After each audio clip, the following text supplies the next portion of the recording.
Hello everyone, welcome back to our channel Jyoti Sangwan math classes. Hope you all are fine. Students, कल की जो last class की थी हमने, उसमें एक्सरसाइज 5.2 के 9th एंड 10th क्वेश्चन को हमने सोल्व किया था।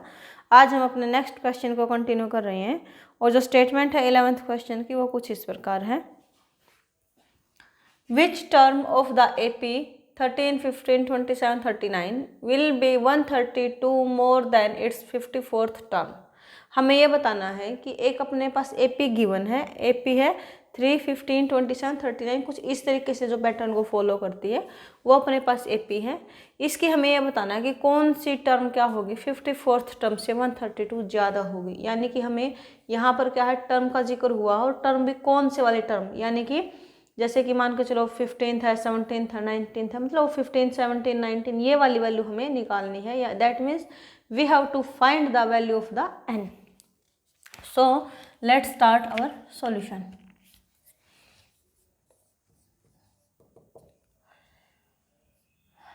Given AP क्या है अपनी 3, 15, 27, 39 एंड सो। अब देखो, इसने खुद से बोला है कि ये AP है। दैट मीन्स हर टू कंजक्टिव टर्म के बीच में क्या आएगा, डिफरेंस आएगा बिल्कुल सेम, जिसको हम क्या बोलते हैं, कॉमन डिफरेंस बोलते हैं, डिनोट करते हैं हम D के साथ। तो कोई भी टू कंजक्टिव टर्म्स उठा लेंगे, उनके बीच का डिफरेंस अपना क्या होगा, D की वैल्यू होगी, जो कि कॉमन डिफरेंस होता है।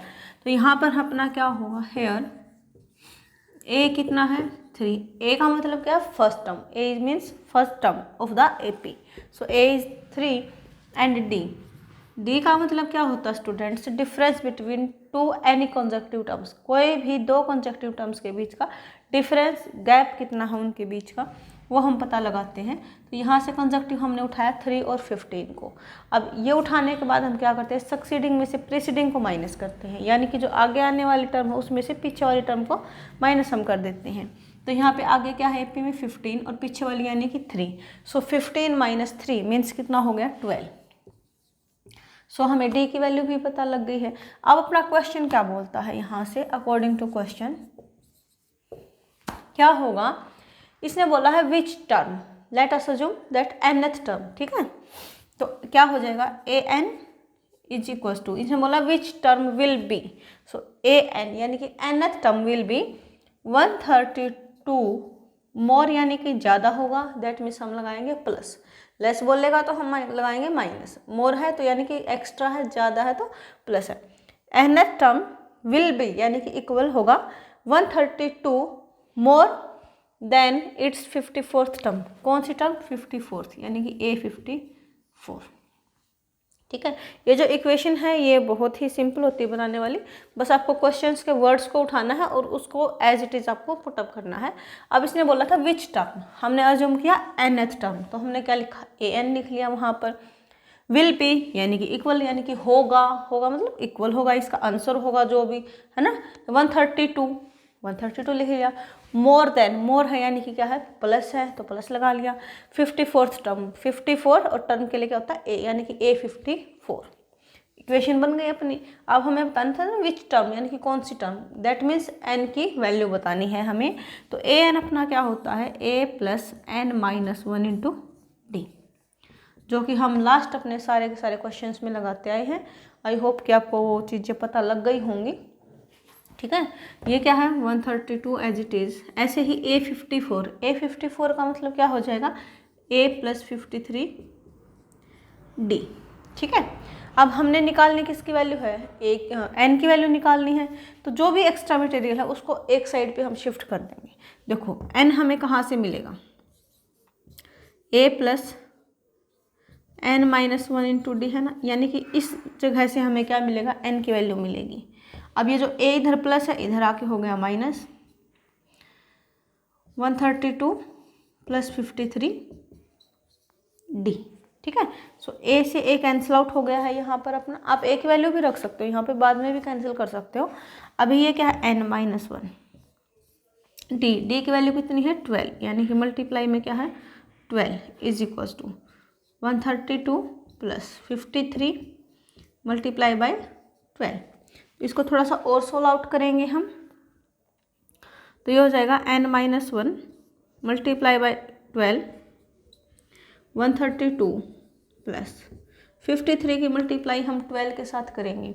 सो 12 3 जास आर 36, 3 कैरी होगा, 12 5 जा 60 एंड 3 यानी कि 63।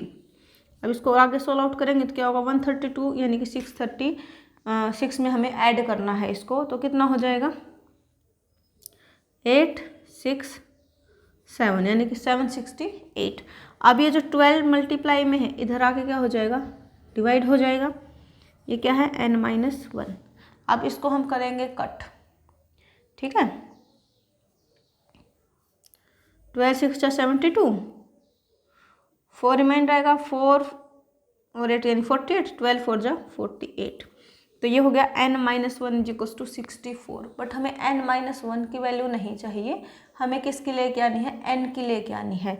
तो ये जो 1 एक्स्ट्रा है इधर उसको अदर साइड शिफ्ट करेंगे तो ये क्या हो जाएगा प्लस हो जाएगा, क्योंकि इधर माइनस है ना तो उधर जाके हो जाएगा प्लस, यानी कि n = 64 + 1 मीन्स कितना हो गया अपना 65। सो इसने बोला था ना कौन सी टर्म, विच टर्म, तो 65th term is the will be 132 more than it's 54th term. तो यहाँ पे आप लिख देना इसको 65th term will be 132 more than its 54th term.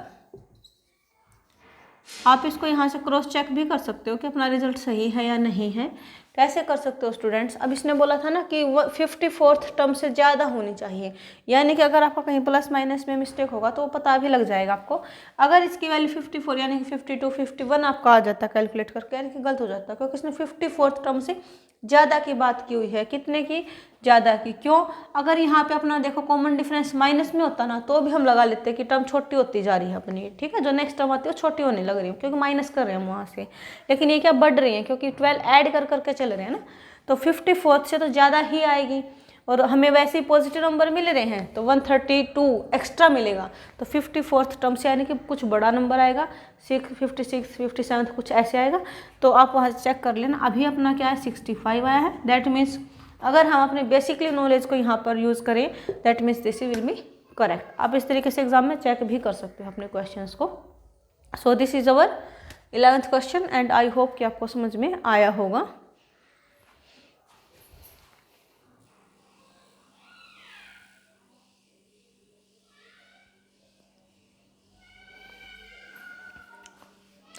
And our next question is how many 3 digits number will be divisible by 7? कि कितने ऐसे नंबर्स होंगे 3 डिजिट्स नंबर जिसको हम अपने 7 से डिवाइड कर सकते हैं। तो इस तरह के क्वेश्चंस काफ़ी कॉम्प्लिकेटेड लगते हैं बच्चों को, लेकिन ये बहुत ही इजी पैटर्न होता है। देखो कैसे होता है। अब हमें पता है कि 3 डिजिट्स नंबर अपने कहाँ से होते हैं, 100 से स्टार्ट हो जाता है 3 डिजिट नंबर, और कहाँ तक जाता है ये 999 तक चलता है ना, क्योंकि 1000 पे तो फिर 4 डिजिट नंबर आ जाते हैं। अब इसके बीच में हमें ये बताना है कि कितने डिजिट्स ऐसे हैं, कितने नंबर्स ऐसे हैं जिसको हम 7 से डिवाइड कर सकते हैं। तो पहले हम फर्स्ट का पता लगाएंगे कि फर्स्ट 3 डिजिट नंबर ऐसा कौन सा है जो अपना 7 से डिविजिबल है। तो 100 तो होता नहीं है,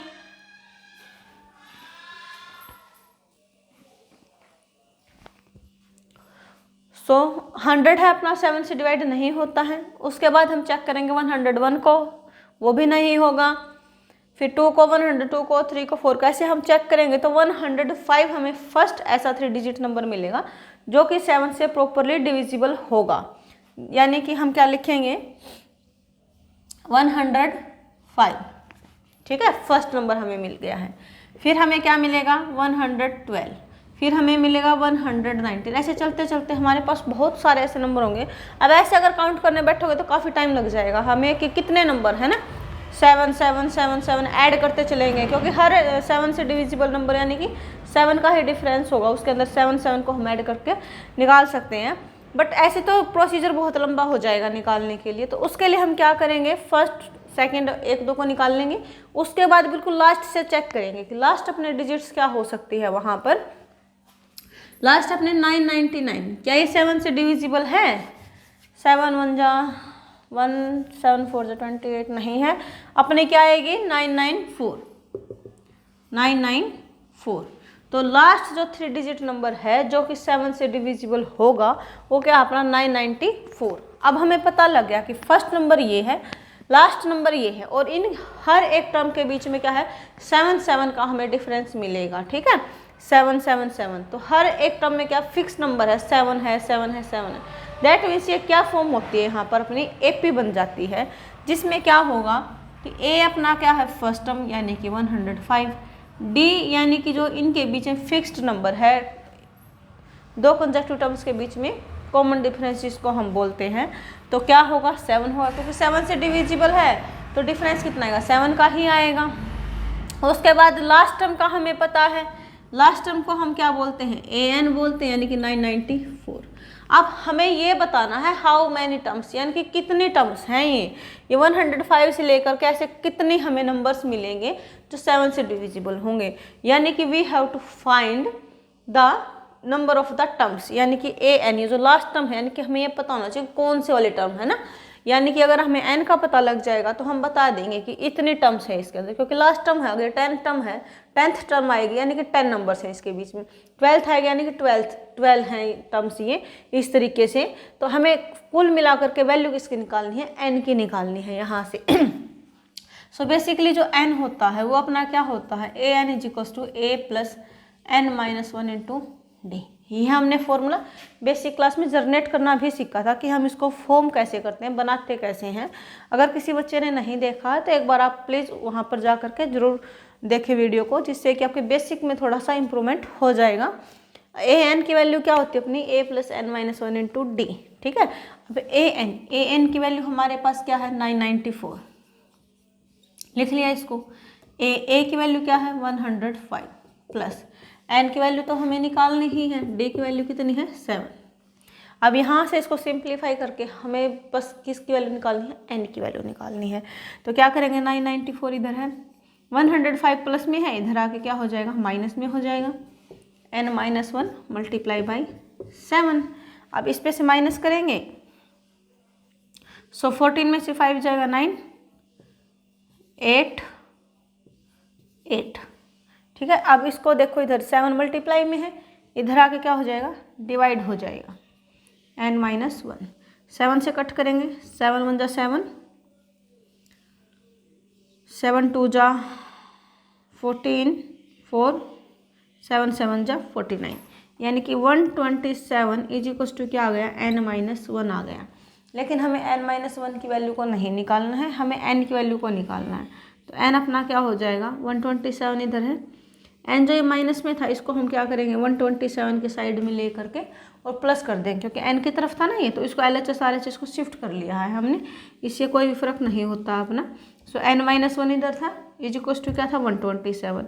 अब जो ये -1 था उधर जाके हो जाएगा +1, तो N की वैल्यू क्या आ जाएगी 128। सो 128 नंबर ऐसे हैं 3 डिजिट नंबर जिसको हम 7 से डिवाइड कर सकते हैं। अब देखो अगर 128 निकालते 1 2 3 ऐसे निकालते हमें काफ़ी टाइम लग जाता है ना, इसलिए थोड़ा सा इजी पैटर्न बनाने के लिए हमने क्या किया FP को फॉर्म कर लिया। तो ऐसे ऐसे 3 डिजिट नंबर हमें क्या कितने मिलेंगे 128 नंबर्स मिलेंगे जो कि 7 से डिविजिबल होंगे। और इसी के साथ जो है अपना 12th क्वेश्चन कंप्लीट होता है स्टूडेंट्स। नेक्स्ट क्लास में हम अपने कुछ नेक्स्ट क्वेश्चंस को सोल्व आउट करेंगे। तब तक आप वीडियो को देख के समझें, कोई डाउट आता तो कमेंट सेक्शन में कमेंट ज़रूर करें। नेक्स्ट वीडियो में आपके डाउट को क्लियर किया जाएगा। वीडियो को अगर अच्छी लगे तो लाइक ज़रूर किया करो, अपने फ्रेंड्स के साथ शेयर करो, और कोई बच्चा अगर फर्स्ट टाइम चैनल के साथ जुड़ता है तो चैनल को सब्सक्राइब ज़रूर करें, जिससे कि नेक्स्ट वीडियोज़ का नोटिफिकेशन आपको इमीडिएटली मिल जाए। Thank you students.